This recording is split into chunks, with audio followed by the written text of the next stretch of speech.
तो कब्रकशाही जब हुई तो उसमें ये आया कि ये जो लड़की है इसके साथ ज़्यादती भी हुई है। पूरे जिस्म पे जो है मारा पीटा गया है और ज़ख्म है और इसका मनका जो टूटा हुआ था गर्दन पे पोस्टमार्टम रिपोर्ट में ये चीज़ रिपोर्ट में थी। और ये जो बच्ची है इसके साथ ज़्यादती भी होती रही है। ब्लैकमेल करके वो अपनी बहन के साथ ज़्यादती करता रहा है। उसके बाद उसके भाई ने किया, उसके बाप ने किया, तीनों ने ब्लैकमेल करके ज़्यादती किया। जब वो हामला हो गई है फिर इन्होंने किसी दाई को बुलाया। ये तीनों बता रहे हैं।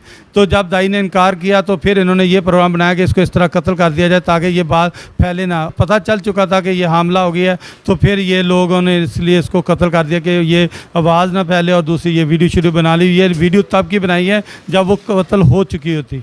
तकरीबन आधे से ज़्यादा लोगों को पता था कि ये काम हो रहा है क्योंकि इस बच्ची ने 3 माह पहले हनीफा कोई ओढ़नी है इनकी बरादरी की रहने में, उसको बताया था कि मेरा बाप और मेरे भाई मेरे साथ ज़्यादती कर रहे हैं। अस्सलाम वालेकुम नाज़रीन इकराम, आपका मेज़बान एहसान चांद हाज़िर खिदमत। ये जो टोबा टैक्सिंग में अंधोनाक कत्ल हुआ है, कल से मुकम्मल डिटेल आपके सामने मैं वहाँ जाके आगाह कर रहा हूँ।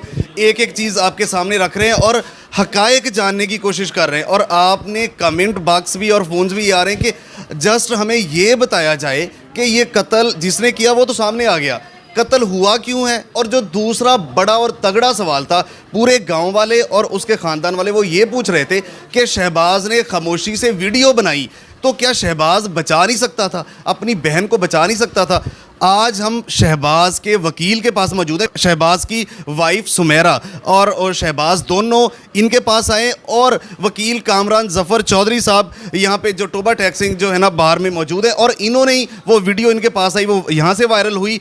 सर अस्सलाम वालेकुम। वालेकुम अस्सलाम। सर क्या कहेंगे इस केस के हवाले से? आपने चूंकि आपके पास आए और मदई पुलिस ने उनको नहीं बनाया, पुलिस खुद मदई बन गई, वो सबसे पहले आपके पास आए, तो आप इसमें क्या कहेंगे? असल कातिल कौन है और वजह क्या बनी इस केस की? भाई बात यह है कि ये लोग मेरे पास आए थे और मुझे इन्होंने कहा कि हम लोग जो हैं हमारे साथ ज़्यादती हुई है। एक जो बाप है उसने अपनी बेटी के साथ ज़ना किया है और उसके भाई ने ज़ना किया है। आपने हमारा साथ देना है, हमारे लिए आपने वकालत करनी है। तो मैंने कहा ठीक है, लेकिन आपके पास कैसे प्रूफ है? इन्होंने कहा हमारे पास उसको कत्ल करते हुए की वीडियो है। तो जब मैंने वो वीडियो वगैरह देखी तो मैंने फिर SHO से बात की और फिर मैंने इनकी तरफ से एप्लीकेशन दी। एप्लीकेशन देने के बाद मैंने फिर वो पुलिस वालों ने रेड किया, वो आदमी को पकड़ा। फिर इनके जो है वो कब्रकशाही के लिए एप्लीकेशन दी, कब्रकशाही हुई।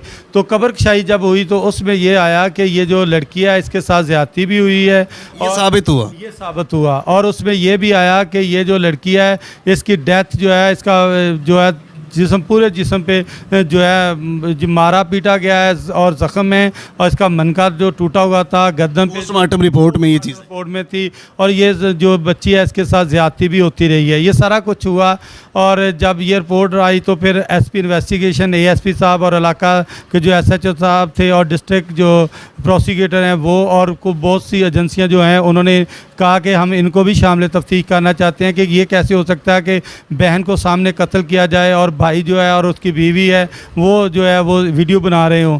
तो फिर उन्होंने इनको ये मेरे ऑफिस में थे, बल्कि जब वो उन्होंने मुझे कॉल की तो मैंने कहा आप लोग थाने चले जाएं। तो ये कहते हैं हम लोग थाने नहीं जाएंगे, आप हमारे साथ थाने जाएं। मैं इनके साथ थाने गया हूँ। थाने में जाके इनके साथ जो इन्वेस्टिगेशन हुई है उसमें शहबाज माना है कि हाँ भी मैंने ये सारा प्रोसेस किया है। तो अब ये शहबाज ने क्या प्रोसेस किया? ने कहा कि मैं सबसे पहले जो जिस आदमी के साथ तल्लक था तो मेरी बहन जो थी, मैंने सबसे पहले अपनी बहन के साथ जना किया। उसके बाद मेरे भाई ने ब्लैकमेल किया बहन को कि आपका ताल्लुक है उसके साथ? ब्लैकमेल करके वो अपनी बहन के साथ ज़्यादती करता रहा है। उसके बाद उसके भाई ने किया, उसके बाप ने किया, तीनों ने ब्लैकमेल करके ज़्यादती किया। जब वो हमला हो गई है फिर इन्होंने किसी दाई को बुलाया। जब दाई ने ये काम करने से इनकार किया तो हमला हो गई थी।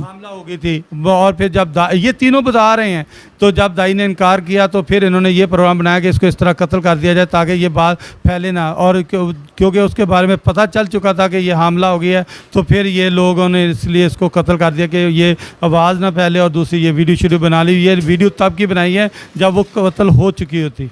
नहीं तो शहबाज जब आपके पास आया था तो आप नहीं पहचान पाए थे? उन्होंने जो सबूत दिए तो प्रूफ दिए आपको नहीं वो जज कर सके थे कि ये भी गिल्टी हो सकते हैं? देखिए भाई, हमारा काम, हमारे पास जब क्लाइंट आता है ना, हमने उसकी बात सुननी होती है, उस पर अमल दरामद करना होता है। हमने देखें, वो आया, उसने कहा मैं कब्र कशाई करवाना चाहता हूँ, वो मैंने एप्लीकेशन दे के कब्र कशाई करवा ली। उन्होंने कहा जी मैं इसमें मदई बनना चाहता हूँ, वो मैंने एप्लीकेशन दे दी। अब बताएं, अब जो ये काम जो है ना, ये एजेंसियों का है कि कौन कातिल है, कौन क्या है, कौन क्या नहीं। अब ये वो एजेंसियाँ सही बता सकती हैं कि क्या है क्या नहीं। सर आपके नज़दीक सिर्फ यही वजह कत्ल बना कि ज़्यादती की उन्होंने या करते रहे, मतलब एक यकीन मानने में नहीं, ऑडियंस को भी, लोग पाकिस्तानियों को, कि सकी बहन सके भाई थे, बाप था, मतलब इस लेवल तक, या को अंदर कोई और चीज़ भी है? अगर आपकी इल्म है तो काइंडली बताइए। नहीं, मुझे तो जो इन्होंने बताया है तो मेरे तो इल्म में यही है। और दूसरी बात और आपको बता दूं कि ये जो आप कह रहे हैं ना इल्म वाली बात, तो ये इनके ये ओट बरादरी के तकरीबन आधे से ज़्यादा लोगों को पता था कि ये काम हो रहा है, क्योंकि इस बच्ची ने 3 माह पहले हनीफा कोई ओढ़नी है इनकी बरादरी की रहने, उसको बताया था कि मेरा बाप और मेरे भाई मेरे साथ ज़्यादती कर रहे हैं। तो अब ये हकीकत जो है जैसे जैसे खुलेगी आगे आगे आप लोगों को पता चलता जाएगा।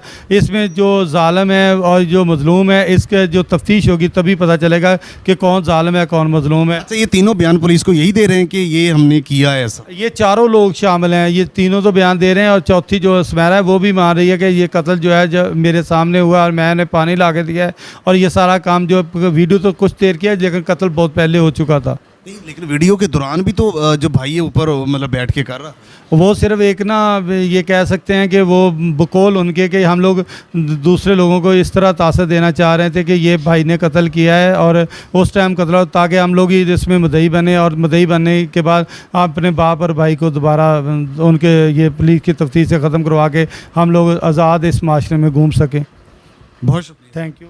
नाज़रीन इकराम, देखें, ना आसमान गिरा ना ज़मीन फटी, सके, मैंने जैसे आपको कल भी बता रहा था कि इस दुनिया में शादी से पहले जो सबसे अहम रिश्ता होता है वो भाई और बाप का होता है।